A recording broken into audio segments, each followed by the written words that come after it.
I have great pleasure in welcoming His Excellency Hassan Ali Khayre, Prime Minister of the Federal Republic of Somalia, and I now invite him to address the General Assembly.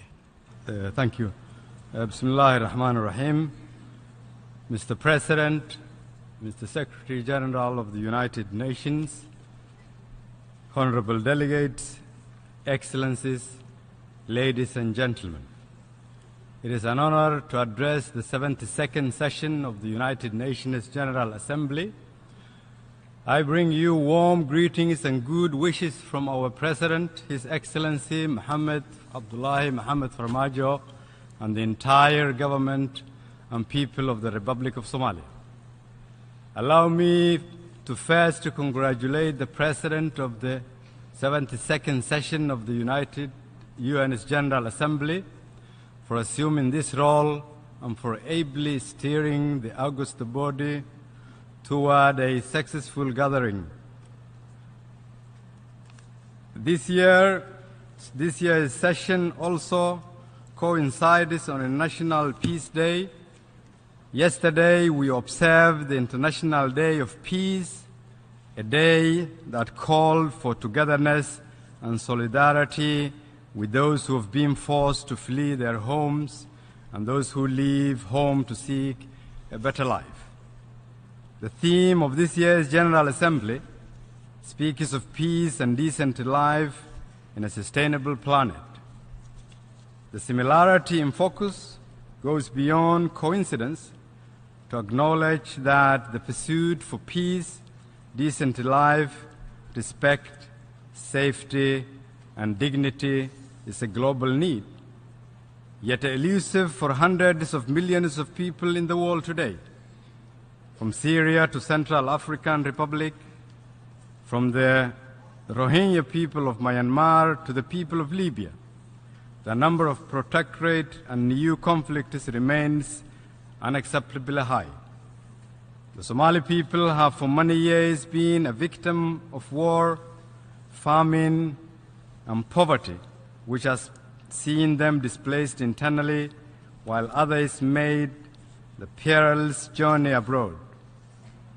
We therefore know too well the necessity for the others to open their doors to distort and disillusion people who, just like us, are looking for a safe and dignified living.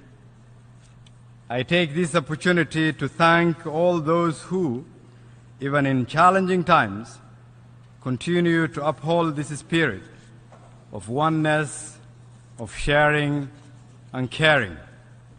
Mr. President, Somalia is rising, and we are determined to stay the course. Our aim is to contribute positively to the progress of our region, our continent, and the world. Despite enormous challenges, we are, among others, improving security, reestablishing law and order, and conducting the necessary political and socio-economic reforms. The progress achieved so far is because the Somali people have embraced a new dawn, and our relentless partners continue to walk with us in our journey towards peace and prosperity. We will continue to formulate measures to strengthen Somalia's progress, including in revenue generation. However, there are some serious challenges beyond the control of the Somali government.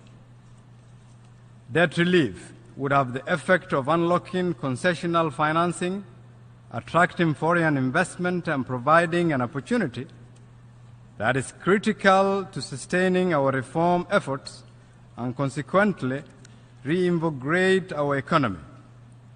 We are already working with the international financial institutions towards this objective, and through this forum seek your support.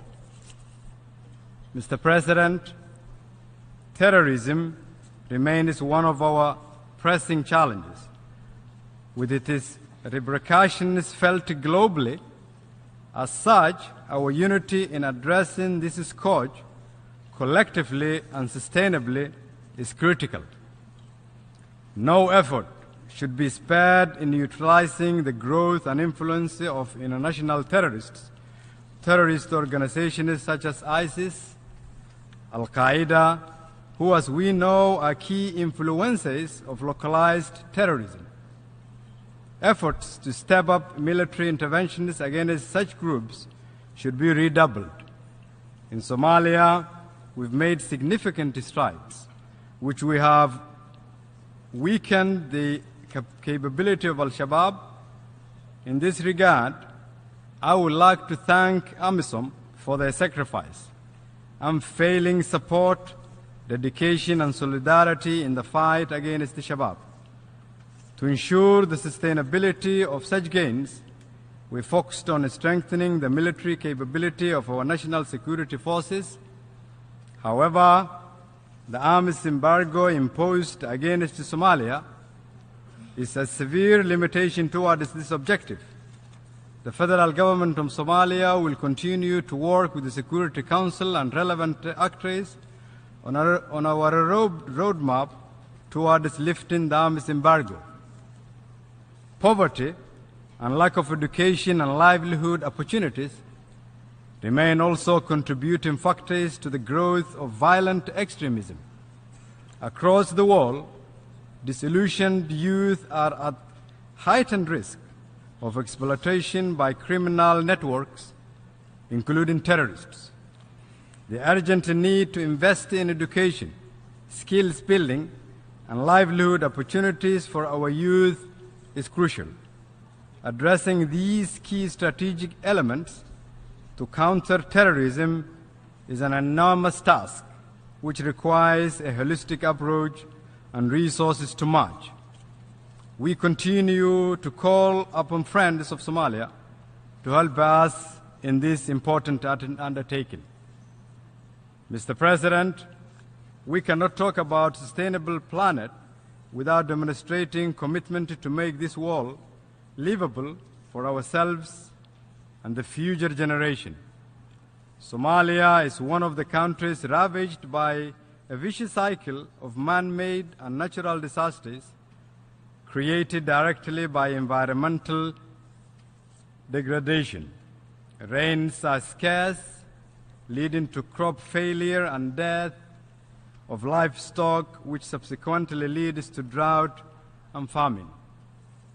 Currently, the humanitarian situation of millions of Somalis remains fragile as the bite of the current drought, which still threatens to develop into famine, continues. Our national development plan stipulates a clear and realistic roadmap to breaking this vicious cycle.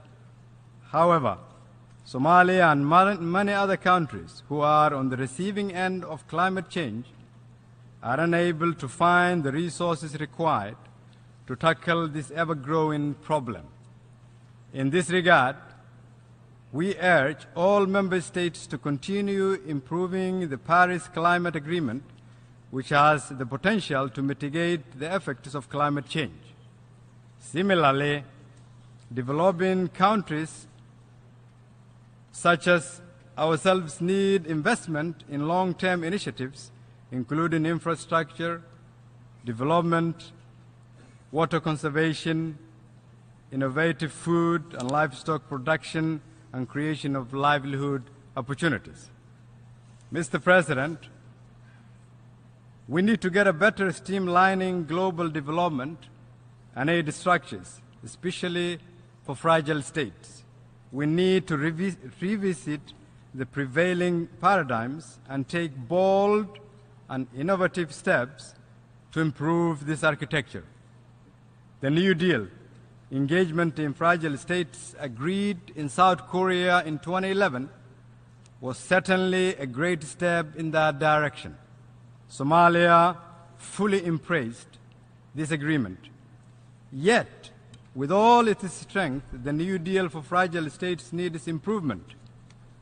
That said, the mutual accountability principles embedded in the framework are exactly what fragile countries like us need.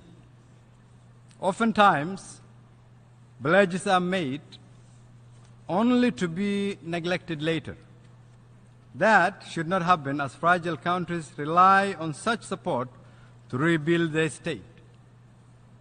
Conversely, development partners are often frustrated with the weak transparency and accountability institutions that exist in fragile states. That is a legitimate concern, and we as a fragile nations need to do better by tackling corruption and plugging the leakage.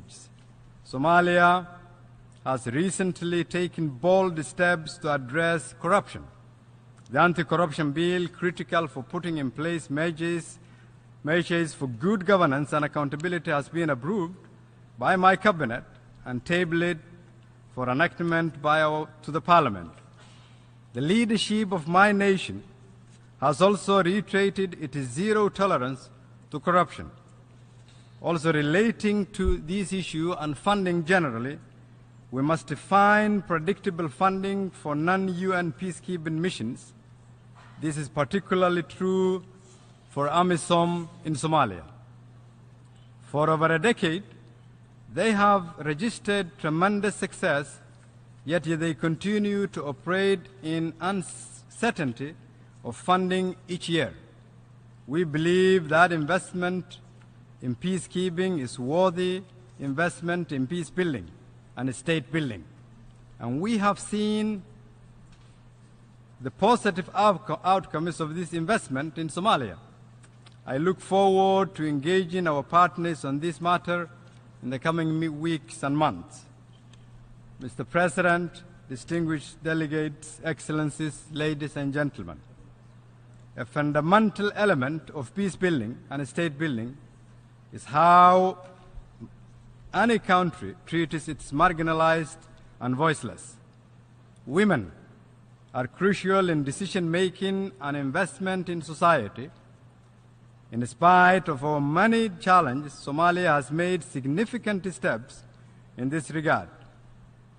During the 2016 election, the number of women in our parliament increased from 14 to 24%. Although we missed our 30% target, we did improve markedly from a few years ago. 6 months ago, when I was forming my Council of Ministers, I appointed 6 women to my cabinet. They hold some of the most important portfolios in our nation, including trade and industry, health, ports, youth and sports, women and human rights, and humanitarian affairs. In Somalia, women played an instrumental role during our worst times. In addition to being mothers and wives and sisters, they dominate the informal economy. Many living as refugees and migrants remain the lifeline of their families through remittances sent to Somalia.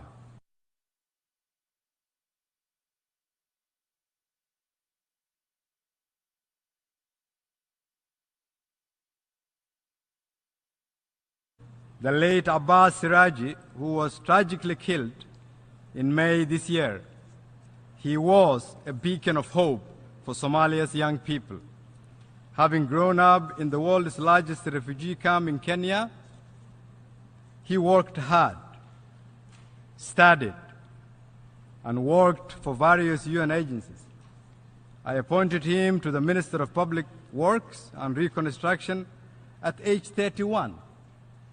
And although he is no longer with us, his appointment brought out the potential of thousands of young people across this country. Somalia, he showed them that life in the refugee camps, as harsh as it was, didn't mean the end of hope. One of the core principles, Your Excellencies, in these United Nations is the human rights. We are working hard to ensure the respect for human rights of all people. The establishment of institutions such as the National Human Rights Commission that is mandated to protect and promote human rights will be a significant step towards this direction. Vital legislations on human rights, such as the soon-to-be approved Sexual Offences Bill, provide the tools to fight impunity of sexual perpetrators.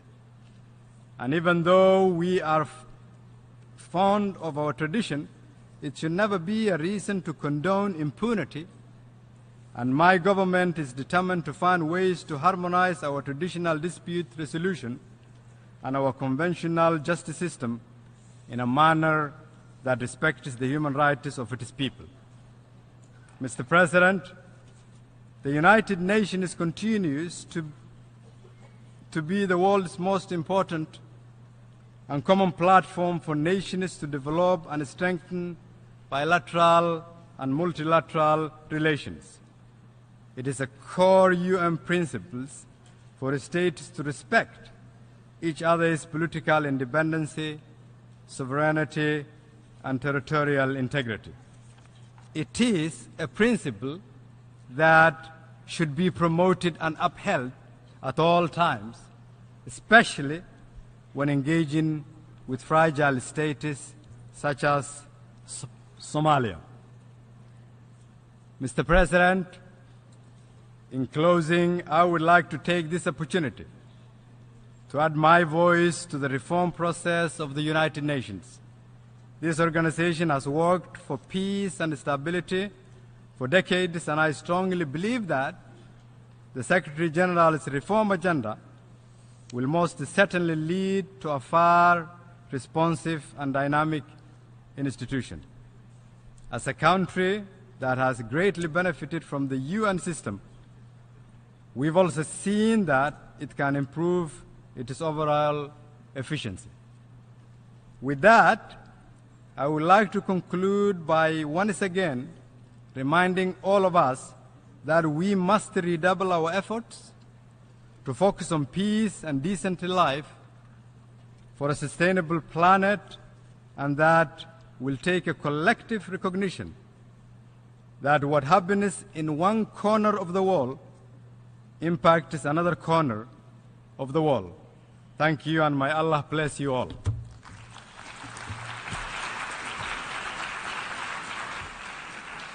On behalf of the General Assembly, I wish to thank the Prime Minister of the Federal Republic of Somalia for the statement just made, and I request protocol to escort His Excellency.